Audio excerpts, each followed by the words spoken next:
ठळक घडामोडी पाहण्यासाठी सबस्क्राईब करा आपल्या UTV मराठी वृत्तवाहिनीला। बेल आयकॉन दाबा आणि पहा आमचे व्हिडिओ सर्वात आधी आपल्या मोबाईल स्क्रीनवर। इधर ही भाई साहब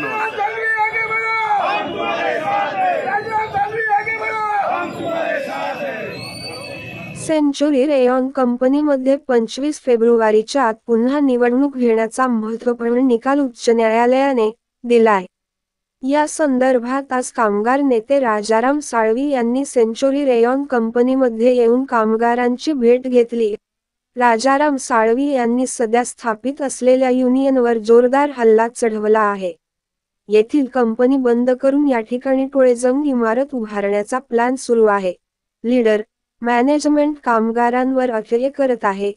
हा अत्याचार दूर करण्यासाठी येत्या निवडणुकीत राजाराम साळवी यांच्या युनियनला आणण्याची गरज असल्याचे येथील कामगारांनी प्रतिक्रिया दिली। यावेळी मोठ्या संख्येने कामगारांनी एकत्र येत जल्लोष केला।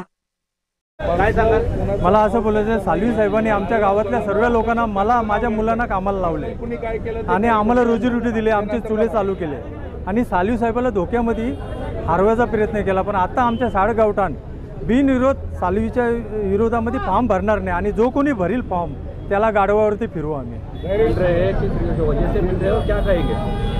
आज बहुत बड़ा खुशी का दिन है कि 29 तारीख को हाई कोर्ट ने राजाराम साळवी ग्रुप को विजय घोषित किया है और 25 फरवरी तक री इलेक्शन लगना चाहिए, कामगारों को न्याय मिलना चाहिए, ऐसा आदेश कोर्ट ने हमें दिया है। और इसी के माध्यम से राजाराम साळवी को हम फिर से यहाँ स्थापित करेंगे और कामगारों को न्याय दिलाएंगे।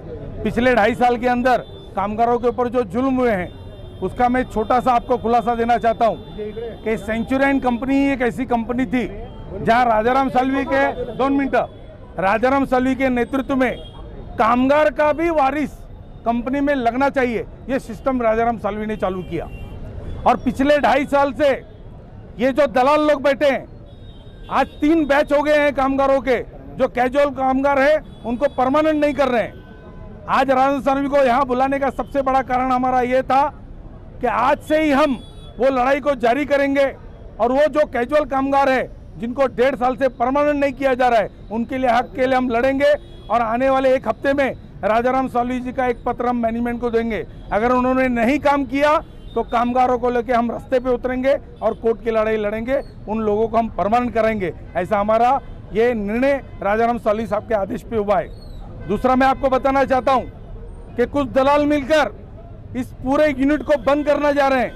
उसका सबसे बड़ा प्रमाण है, ऐसा मालूम पड़ा है कि दिसंबर में केमिकल प्लांट हमारा बंद होने वाला है। हम उसका भी डट के विरोध करने जा रहे हैं कि वो प्लांट बंद नहीं होना चाहिए, क्योंकि उसके अंदर कम से कम 100 कामगार परमानेंट कामगार काम कर रहे हैं, उनका भविष्य खतरे में आ जाएगा।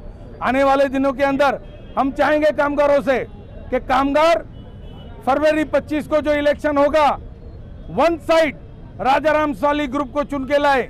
नहीं तो भाइयों, आपने देखा है NRC बंद हो गई, NPL बंद हो गई, अमर लड़ाई बंद हो गई, ऐसे ही इस विभाग में हरमन मोता बंद हो गई। जो नेशनल रेलवे की कंपनियां थी वो बंद हो गई, लेकिन पिछले 36 साल से मैनेजमेंट के प्रयास को राजाराम साळवी जी ने विफल किया है, इसे बंद नहीं होने दिया है। हमसे गलती हुई थी पिछले बार कामगारों से कि उन्होंने इनको गिरा दिया। फिर एक मौका आपको मिला है, आपने 25 तारीख को फरवरी में जो इलेक्शन होगा उसमें राजाराम साळवी को पूरी तरह बहुमत से चुन के देना है, तो ही यहाँ का रोजगार चलता रहेगा। इसको आपको ध्यान रखना है। जय हिंद, जय महाराष्ट्र, कामगार एकता जिंदाबाद। सत्याला वाचा फुटते ना तशी फुटलेली आहे, कारण का लोकांवर उद्या अत्याचार मॅनेजमेंट आणि या लीडर लोकांनी केले होते, त्याचा हा परिणाम। आणि म्हणून कोर्टाने आमच्या बाजूने निर्णय दिलेला आहे। कोर्टाचा निर्णय हा मानला पाहिजे असा कोर्टाने देखील त्या ह्याच्यामध्ये लिहिलेलं आहे। तर ह्या विभागातून जे लोक लीडरशिप करत होते या कंपनीमध्ये, त्यांनी कंपनीची ते वाटच लावली आणि कामगारांची पण वाट लावली आणि त्यांना युनियन कशी चालवायची याचा पण नॉलेज नाही।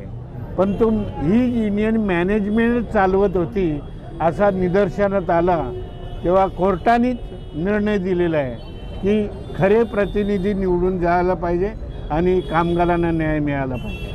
कामगारांच्या हेतूसाठी आता आपली भूमिका काय असणार? आता 36 वर्ष आम्ही कामगारांचेच लढे लढतो आहे. तर आमची भूमिका आहे त्यांचं भलं व्हावं, त्यांचं प्रगती व्हावी, त्यांच्या मुलांना नोकऱ्या लागण्याची एकच स्थान होता तो सेंच्युरी रेवॉनमध्ये.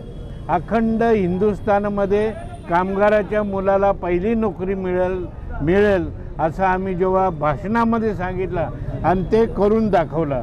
आणि इथे सबंध कामगारांची मुलंच काम करतात. त्यांना आम्ही धन्यवाद देतो की त्यांनी आपल्या या युनियनला मूठमाती दिली ना आपला पुनश्च हरिओम करायला सुरुवात केली. म्हणजेच आमच्या विचाराची युनियन आणण्याचा त्यांनी प्रयत्न केलेला आहे आणि कोर्टाने देखील आम्हाला मान्यता दिलेली आहे. गेली 36 वर्ष आपली कामगार एकता इथे होती युनियन. 2 वर्ष असं कोणते काय घटना घडली त्यामुळे हा प्रॉब्लेम झाला? कंपनीतला वेगळ्या प्रकारचं काम करायचं होतं आणि कंपनी ही बंद करायची होती आणि भरती बंद तर केलीच. कंपनी बंद करून इथे मोठमोठे टावर उभे करायचे होते अशी त्यांची कल्पना होती. त्यांना आम्ही विरोध केला म्हणून ते आमच्या विरोधात गेले. ठळक घडामोडी पाहण्यासाठी सबस्क्राईब करा आपल्या UTV मराठी वृत्तवाहिनीला. बेल आयकॉन दाबा आणि पहा आमचे व्हिडिओ सर्वात आधी आपल्या मोबाईल स्क्रीनवर.